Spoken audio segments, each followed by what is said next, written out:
Hey everyone, thanks for checking out another Edward Jones Chatting Cage. We're lucky to be joined by 1996 National League Rookie of the Year and current Marlins broadcaster Todd Hollandsworth. Todd, thanks for taking some time in the cage. Absolutely. Thrilled to be with you guys today. Thanks for having me. All right, fans, you know how this works. You can use the hashtag Chatting Cage, use the MLB Fans app, or on your webcam, press the button to get in line, and you can ask your own questions of Todd. We're going to start with social media and the MLB Fans app, and the first question, Todd, is what made you want to become a broadcaster when your playing days were over? Well, that's a great question, and it's a complicated answer. I'm going to do my best to give you a 15 to 20-second answer. It's like this. I think every baseball player, when he gets to the end of his career, has got to realize what he's going to do with the rest of his life. We're not golfers. We don't get to play till we're 70 years old and go to the Champions Tour and do all these other things. When it's over, it's over. So no matter how much money you make, you have to figure out what in the world you're going to be. And I called some friends of mine in baseball. I called some general managers. I called some managers and a lot of different people after a couple of years with my family and started to, figure out what I was going to be. And through a friend of mine in Chicago, which kind of jump-started this whole thing, talked to Steve Stone. I talked to a David Kaplan, my eventual partner in Chicago on Cubs pre- and post games. They invited me into the broadcasting world, started, kind of getting me going, and it took off from there. You had a neat advantage, the fact that you played for a lot of different teams. You had a lot of contacts around Major League Baseball, and Chicago, obviously, one of those. Miami, one of those. The Dodgers, one of those. We have a fan ready to go right now, Todd. Go ahead, tell us your name, where you're from, and ask your question for Todd. My name is Braden, and I'm from California. And I want to ask you, what is your favorite MLB stadium? Hi, Braden. I didn't hear that question, though. Can you tell it to me again? What is your favorite MLB stadium? Oh, my favorite MLB stadium. Okay, I hope you don't get mad at me, but I'm going to give you multiple answers here, and here's why. Because so many different stadiums mean different things to me. My favorite stadium that I ever played in was Wrigley Field, but I think that's because there's so much history there. Now, it's becoming a newer stadium just because they're making a lot of changes around it, but I really did fall in love with it as a visiting player originally. I also have to give the answer of Dodger Stadium because Dodger Stadium means the most to me personally. So I guess my original answer is this. Chicago, Wrigley Field means the most to me on a lot of levels. As a player, Dodger Stadium meant the most to me. It's where I played my first big league ball game. It's where I got my first opportunity. It's where Tommy Lasorda, welcomed me into my major league career and helped raise me to be a big leaguer. So I kind of have two answers. Yeah, when you look at baseball right now in the older parks, obviously Wrigley's right there with Fenway, but Dodger Stadium now, one of the older, more traditional ballparks as well, so you certainly got to call some great ballparks home in your playing days. We have another fan ready to go. Go ahead, tell us your name, where you're from, and ask your question for Todd. Hi, I'm Lisa from Dallas, and my question was, well, first of all, I really miss you on the leadoff spot. But Thank you, Lisa. That's okay.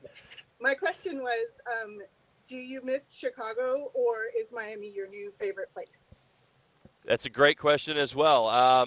For my family and for the whole, this opportunity was an incredible one. I couldn't be happier to be with the Marlins. They've been very, very gracious to me. Rich Waltz is a dear friend of mine already. I've been here for a few months. I've just got a lot of great relationships with people here. They've done everything to make me feel at home and certainly make my family feel at home here in South Florida in Miami. So, yes, we are thrilled to be here. But to be honest with you, do I miss Chicago? Sure I do. I mean, we had so many great relationships and so many good friends and family and so many people that I do miss. So, a lot of my family's reaction, and remember, I have 4 children, and, they're kind of in the primes of their lives right now. Yeah, there's some days where they get a little mad at Dad that we're here, but there's a lot of great days when they watch this fun team. They see what Dad gets to do now. They see how involved he is with the Marlins. It's bittersweet, and I think that's probably the right way to answer it, but I couldn't be more happy to be here. We have a lot of Marlins questions, a lot of Cubs questions here as well. We're going to go to the EDJ question of the day, which swings back to the Marlins as well. The question today, what will be unique about this year's AllStar Game in Miami?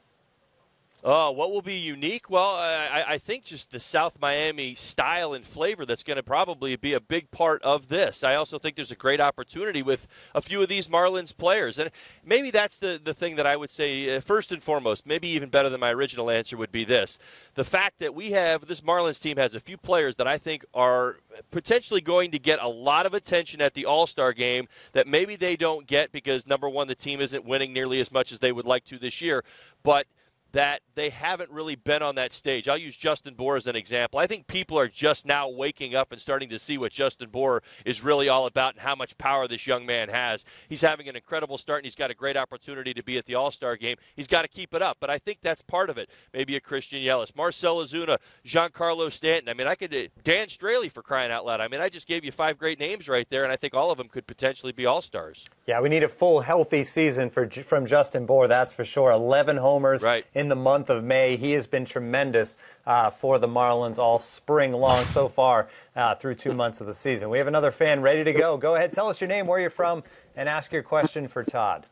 Hi, I'm Austin from Marlboro, New Jersey. While you eclipsed the 400 RBI plateau, you ended your career with 98 home runs. Does that bother you at all? And did it motivate you to maybe want to play a little longer than you did?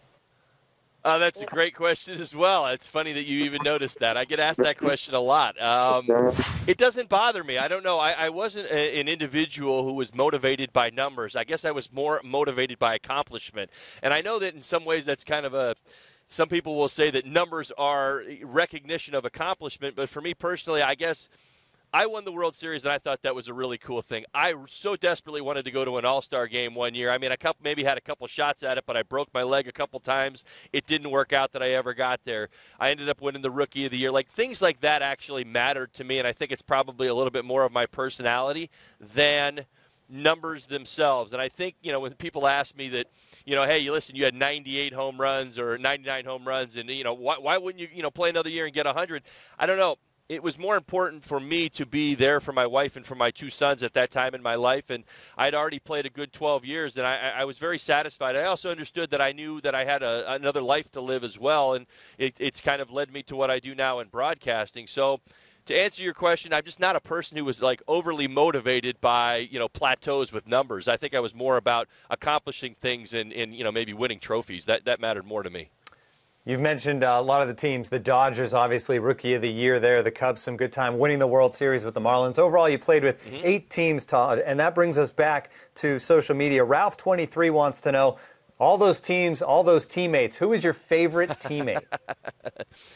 I have a lot of friends, and and here's the blessing of what I do now in broadcasting is that I get to see so many teams, and I get to be involved. I get to come down to batting practice every day, and I get to talk about a lot of guys who at one time played, but who are now some coaches, some players.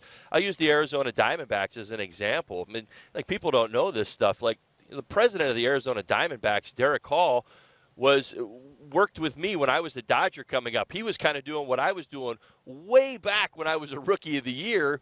He was my media relations director, starting out with the Los Angeles Dodgers. Now he's the president of the Arizona Diamondbacks. So, my best friend in all the world in the game of baseball is David Hanson. He happens to be the hitting coach of the Anaheim Angels. And so I got to see him just recently, a couple of series ago, and it was great to catch up with him and his family. He's actually going to be a granddad here real soon. So, I mean, that's it, man. Life, it just kind of gets ahead of you. We get old fast, but I have a lot of dear friends. I'm so blessed. I left a lot of friends in Chicago, but my best of all-time friends was David Hanson when I was coming up, when I was playing with the Dodgers.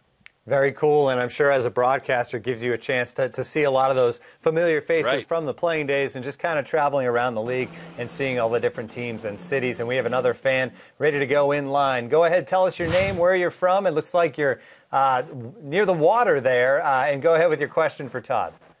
I'm Matthias, and I am from Connecticut. My question is, when you were younger, did you collect baseball cards? And if you did, which one was your favorite? A lot of great questions today. I'll tell you what, I was not only a baseball card collector, I was an avid collector. I was not only a collector, I was a trader of cards. That's what my friends and we used to do.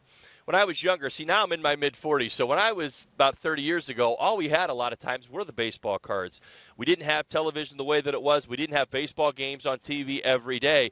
You could follow your local team, but you couldn't follow your, teams more on the national level. So baseball cards were a great way to not only keep up with your favorite players, but to keep up with their stats, to keep up with their numbers, their stolen bases, their walks, their strikeouts, their runs scored. I loved it. Baseball cards were the greatest thing in the world. I had the folder. I had they put your cards in the visor. I had 10 of those things. I must have had thousands of baseball cards. Of course, I don't have nearly any of them anymore, but it was one of my favorite things to do. If I wasn't outside playing baseball, if I wasn't in the backyard playing wiffle ball or playing monkey in the middle, which we used to play all the time, which was a great game, if we weren't doing any of those things, we were trading baseball cards. We were always talking baseball cards. I would tell you that my favorite was Mike Schmidt. Growing up in Cherry Hill, just outside of Philly, as a big, huge Phillies fan, Mike Schmidt was easily one of my favorite players. I'd probably throw you Von Hayes as well. I loved Von Hayes. He was one of my favorites, too. Yeah, certainly some great Phillies teams back then in the Schmidt days and all of that. Back to social media we go, and Gold Notes wants to know, as a former teammate of David Ross, what did you think of his run on Dancing with the Stars? Man, David Ross is a good friend of mine. I actually just communicated with him a little bit last week. I'm so happy for him. And I guess maybe the right way to say it is this. David has handled himself like a true professional through everything he's done, all his life's experiences. And, David will be the first one to tell you that he's pretty amazed at all the attention that he gets. But, the role that he kind of gravitated into in the later part of his career, which was, a backup catcher. And backup catchers are coaches, too. They just have these incredible roles. And he fell into a great system with the Chicago Cubs. They so desperately needed some leadership behind the scenes. And what happened to him in Chicago was just I'm so thrilled for him. And then you see how important and how respectful that younger generation of player was towards David Ross, which certainly helped build his more national resume, if you will, and he became a popular person. See, it wasn't David Ross and all the accomplishments that he was making on the field. It was guys like Anthony Rizzo and Chris Bryant and Addison Russell, kind of bringing David Ross into this and giving him so much recognition and really telling everybody how the inside of a clubhouse works and how important David Ross was, even though he wasn't out there playing every day like they were. So it was great for him. I was thrilled for him, and David Ross is a great example of a dad. He's certainly a great example of a human being and a great baseball player as well. In fact, I believe it was just last year he picked up his 100th homer. I was there for it, obviously covering the Cubs at the time, and kind of took me back to the question that was asked of me a little while ago. But David Ross, in his run on Dancing with the Stars, it doesn't surprise me at all that he got as far as he did. In fact, I kind of thought he was going to win the whole thing. Chicago was behind him the whole way. Yeah, all the way to the finals. They carried him off the field after the World Series, and the city of Chicago, I think, carried him through the voting on Dancing with the Stars. Another social media question. Walden45 wants to know, what pitcher did you fear the most back in your playing days? What pitcher did I fear the most? I'll tell you that I was very, very uncomfortable against, interesting, we were just talking about the Philadelphia Phillies. I was very uncomfortable against Vincent Padilla because he threw very hard. He threw 95. I had a hard time picking him up, but he always had a way of throwing a cut fastball and kind of getting it in under my hands, and then he would throw a two-seamer. I was a left-handed hitter. He gave me fits. I was just very, very uncomfortable against Vincent Padilla. There were a few other guys that I didn't have maybe necessarily the best numbers against, but I kind of went through cycles against them. There would be some good patches, 2 or 3 or 4 games in a row, but then there would be, long stretches. Curt Schilling is a great example of that. He had periods, years where he dominated me, and then I got to a couple hot stretches where I put up some good numbers against him as well. But Vincent Padilla, start to finish, I think had my number. We get that question all the time, and it's never a dominating pitcher that you'd expect to hear from a hitter. It's always a guy like Vincente Padilla or someone like that. All right, we're actually out of time, Todd. Thank you so much for joining us on the Chatting Cage. Absolutely. Thank you so much for having me. That'll do it for another edition of the Chatting Cage. Make sure you tune in again next time.